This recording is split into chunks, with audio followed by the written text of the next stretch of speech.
एक गुरु का एक शिष्य अपने गुरु की तरह बनना चाहता था। गुरु भी अपने शिष्य को अपने से भी महान बनता हुआ देखना चाहते थे, इसीलिए उन्होंने सब तरह की शिक्षा उसे दी। लेकिन शिष्य को तो बहुत जल्दी बहुत बड़ा बनना था। उसे हमेशा लगता कि गुरु उसे सब कुछ नहीं बता रहे, इसीलिए वो सफल नहीं हो पा रहा। तो एक दिन उसने सोचा कि क्यों ना मैं गुरु पर नजर रखूं और देखूं कि पूरे दिन वो क्या क्या करते हैं। उस दिन से वो गुरु का पीछा करने लगा। उन्हें पूरे दिन छुप छुप कर देखता रहता। सुबह उठने से लेकर रात सोने तक गुरु क्या क्या करते थे, कहाँ जाते थे, कैसे ध्यान करते थे, कैसे भोजन करते थे, क्या बोलते थे, कैसे चलते थे, कैसे उठते बैठते और सोते थे, इन सभी गतिविधियों को उनका शिष्य पूरे दिन छुप छुप कर देखता रहता। उसने भी वही सब करना शुरू कर दिया जो गुरु अपनी दिनचर्या में करते थे। उसने हर एक काम में हूबहू गुरु की नकल करनी शुरू कर दी। एक सुबह नदी की ओर जाते हुए गुरु ने देखा कि उनका शिष्य उनके साथ साथ चल रहा है। उसने भी उसी घाट में स्नान किया जिस घाट में रोज गुरु स्नान किया करते थे। वह भी उस चट्टान के पास पहुंचा जिसमें बैठकर गुरु हर सुबह ध्यान किया करते थे, और गुरु के बैठने से पहले ही वह उस चट्टान पर जाकर बैठ गया और ध्यान करने लगा। यह देखकर गुरु मुस्कुराए और वहीं पास की ही एक दूसरी चट्टान पर बैठकर ध्यान करने लगे। शिष्य ने सोचा कि गुरु कुछ बोलेंगे, लेकिन जब थोड़ी देर तक कोई आवाज न आई तो उसने आंख खोलकर देखा कि गुरु तो दूसरी चट्टान पर बैठकर ध्यान कर रहे हैं। उसने सोचा कि शायद महीने में किसी एक दिन गुरु दूसरी चट्टान पर बैठकर ध्यान करते होंगे। शिष्य की ऐसी हरकतों को देखकर गुरु समझ गए कि उनका शिष्य उनकी तरह बनने के लिए अंधा होकर उनकी नकल उतार रहा है। इसीलिए गुरु एक दिन एक पेड़ की डाल पर बैठकर सो गए। शिष्य ने सोचा कि शायद रात में पेड़ की डाल पर बैठकर सोने से कोई प्रभाव पड़ता होगा, इसीलिए वो भी उसी पेड़ की दूसरी डाल पर जाकर सो गया। रात में कुछ गिरने की आवाज आई। आवाज सुनकर गुरु की आंखें खुली तो देखा कि शिष्य पेड़ से नीचे गिर पड़ा है और चिल्ला रहा है। गुरु ने जाकर शिष्य को उठाया और कहा कि जब जब भी तुम बिना सोचे समझे किसी दूसरे के रास्ते पर चलोगे या उसकी नकल करने की कोशिश करोगे, तब तब तुम ऐसे ही गिरोगे जैसे आज गिरे हो। शिष्य ने कहा, गुरुदेव, मैं तो सिर्फ आपकी तरह बनने का प्रयास कर रहा था। गुरु ने कहा, अगर तुम बंदर की तरह नकल करने लगोगे तो हो सकता है कि बहुत प्रयास करने के बाद उस काम को करने लगो जैसे बंदर करते हैं, पर क्या इंसान होने के बावजूद बंदर होना उचित होगा? शिष्य ने कहा, नहीं गुरुदेव, इंसान बनना ही ज्यादा उचित है। शिष्य ने कहा, लेकिन गुरुदेव, मैं अपने मकसद में कैसे कामयाब हो सकता हूँ, कैसे खुद को जान सकता हूँ, पहचान सकता हूँ? मैं तो बस यह जानने का प्रयास कर रहा था कि दिन भर आप क्या करते हैं। शायद उससे मुझे मेरे प्रश्नों का उत्तर मिल जाए, एक नया रास्ता दिख जाए। गुरु ने कहा, जिस प्रकार शरीर को चलाने के लिए भोजन की आवश्यकता होती है, भोजन अगर शुद्ध और पौष्टिक है तो शरीर भी शुद्ध और ऊर्जावान बनेगा। शरीर को आसानी से बीमारियां नहीं घेरेंगी और वह मजबूत व स्वस्थ होगा। फिर हम जैसा चाहें शरीर से वैसा काम करवा सकते हैं। लेकिन अगर तुम सड़ा गला और बासी खाना खाओगे तो तुम्हारे शरीर के साथ क्या होगा? शिष्य ने कहा, हमारा शरीर बीमार पड़ जाएगा और कमजोर हो जाएगा। गुरु ने कहा, ठीक इसी प्रकार हमारे मन की भी शक्ति होती है, और इसमें इतनी शक्ति होती है कि इससे कुछ भी किया जा सकता है, कुछ भी बना जा सकता है, अपने आप को जाना जा सकता है, पहचाना जा सकता है।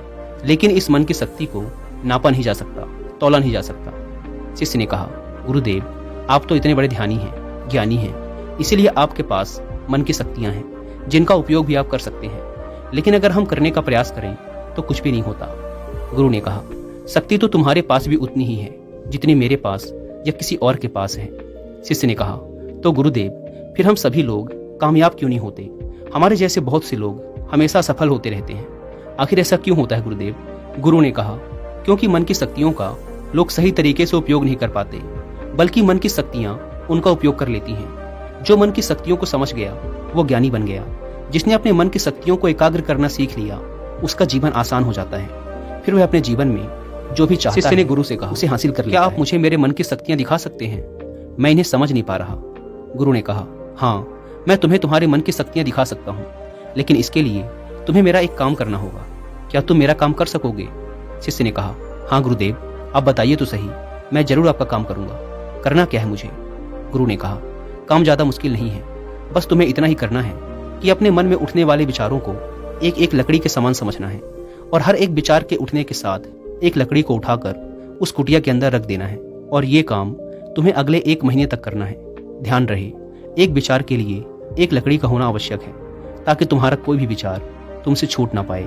साथ ही एक काम और करना, अपने उन विचारों की लकड़ियों को जो तुम्हें ज्ञान और ध्यान प्राप्त करने के बारे में आए, कुटिया के बाहर ही रखना। शिष्य ने कहा, जो आज्ञा गुरुदेव, आपने जैसा कहा है मैं ठीक वैसा ही करूंगा। उसके बाद से शिष्य ने अपने विचारों को देखना शुरू कर दिया और जब भी उसके मन में कोई विचार उठता वह तुरंत एक लकड़ी उठाकर कुटिया के अंदर रख देता।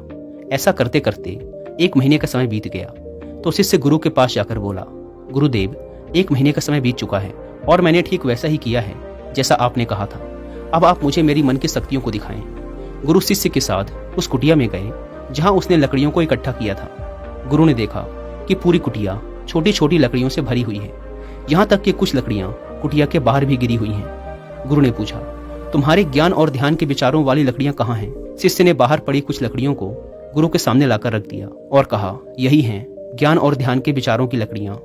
गुरु ने उन लकड़ियों को गिनने के लिए कहा। जब शिष्य ने उन लकड़ियों को गिना तो वो सिर्फ 24 लकड़ियां ही थी। गुरु ने कहा, अब बस तुम्हें एक काम और करना है, क्या तुम कर सकोगे? शिष्य ने कहा, जी गुरुदेव, आप आज्ञा तो दें। गुरु ने कहा, ये लकड़ियां जो तुमने इकट्ठा की हैं इन्हें एक साथ बांधकर उस नदी में फेंक कर आओ। गुरु की यह बात सुनकर शिष्य घबरा गया और बोला, गुरुदेव ये कैसे संभव है? भला इतनी लकड़ियों का भार मैं कैसे उठा पाऊंगा? गुरु ने कहा, क्यों नहीं उठा पाओगे? जब इतने सारे विचारों का भार उठाकर घूम रहे हो तो इन लकड़ियों को क्यों नहीं उठा सकते? शिष्य ने कहा, लेकिन गुरुदेव विचारों में कहाँ वजन होता है? गुरु ने कहा, विचारों में भी वजन होता है। देखो, तुम्हारे फालतू के विचारों के बोझ तले तुम्हारे काम के विचार, ज्ञान और ध्यान के विचार कितने से हैं? तुमने अपने मन की सारी शक्तियां इन बेकार के विचारों में लगा रखी हैं जो इस कुटिया में भरी पड़ी हैं और सिर्फ 24 लकड़ियों के सहारे ही तुम ध्यान और ज्ञान को प्राप्त करना चाहते हो। शिष्य को अपनी गलती का आभास हुआ। उसने कहा, आप ठीक कह रहे हैं गुरुदेव, लेकिन अब मुझे करना क्या है? गुरु ने कहा, अगर तुम अपने ज्ञान और ध्यान की तरफ बढ़ना चाहते हो, अगर यही तुम्हारा लक्ष्य है तो इन फालतू के विचारों को नदी में बहा दो। शिष्य ने कहा, लेकिन गुरुदेव इतनी सारी लकड़ियों को एक साथ मैं अपने सर पे नहीं उठा पाऊंगा। गुरु ने मुस्कुराते हुए कहा, तो एक एक करके फेंक दो। 1 महीने में, 2 महीने में, 1 साल में, 2 साल में, जितना भी समय लगे लगाओ, लेकिन इन फालतू के विचारों को अपने मन से, अपने दिमाग से बाहर फेंक डालो। याद रहे, एक विचार छूटने पर सिर्फ एक लकड़ी को ही नदी में फेंकना है। शिष्य ने जिन लकड़ियों को सिर्फ 1 महीने में इकट्ठा कर लिया था, उन्हें फेंकने में उसे 3 साल का समय लग गया। एक विचार के छूटने पर वह एक लकड़ी को नदी में फेंक देता और अब उसके पास ध्यान और ज्ञान के विचारों वाली सिर्फ 24 लकड़ियां ही शेष रह गई थी। अब उसके मन की पूरी शक्ति सिर्फ ज्ञान और ध्यान प्राप्ति में लगी हुई थी। कोई भी बेकार का विचार उसके मन में शेष नहीं बचा था। एक दिन ध्यान करते हुए अचानक वह उठा और गुरु के पास जाकर बोला, गुरुदेव ऐसा लग रहा है जैसे मैं कहीं अटक गया हूँ और अब मैं आगे नहीं बढ़ पा रहा हूँ। गुरु ने कहा, अब उन 24 लकड़ियों को छोड़ने का समय आ गया है, छोड़ दो उन्हें। शिष्य ने उन 24 लकड़ियों को छोड़ने में 1 साल का समय लगा दिया और जब उसने आखिरी लकड़ी को नदी पर छोड़ा तो वह वहीं पर बैठ गया और बैठा ही रहा। सुबह से शाम हो गई तो गुरु उसे ढूंढते हुए नदी पर आए। शिष्य की आंखों में देखते ही गुरु समझ गए कि वह संपूर्ण शांति में खेल रहा है। शिष्य ने गुरु की तरफ देखा लेकिन किसी ने कुछ नहीं बोला और दोनों एक दूसरे की तरफ देखते हुए चुपचाप वहां से चले गए। दोस्तों, हमारी शक्ति लाखों करोड़ों विचारों के रूप में बिखरी पड़ी है। इसमें से कुछ अच्छे विचार हैं और कुछ बुरे। हमें बस अपने अच्छे विचारों को पकड़ना है, क्योंकि अगर हमने अपने अच्छे विचारों को नहीं पकड़ा तो बुरे विचार तुरंत हमारे मन पर कब्जा करना शुरू कर देंगे और हम नकारात्मकता की ओर खींचे चले जाएंगे। गौतम बुद्ध कहते हैं कि जब भी आपके मन में कोई अच्छा विचार आए तो तुरंत उस विचार को पकड़ लो और उस पर काम करना शुरू कर दो। मन की शक्तियों का उपयोग करना बहुत ही आसान है, बस हमें उसी पर ध्यान देना है जो हम करना चाहते हैं। लेकिन हम एक साथ बहुत सी चीज़ों पर ध्यान देने लगते हैं जिससे हमारा मन उस काम से डिस्ट्रैक्ट होने लगता है और हमारे मन की सारी शक्तियाँ बिखर जाती हैं। दोस्तों, उम्मीद करता हूँ कि आपको इस कहानी से बहुत कुछ सीखने को मिला होगा।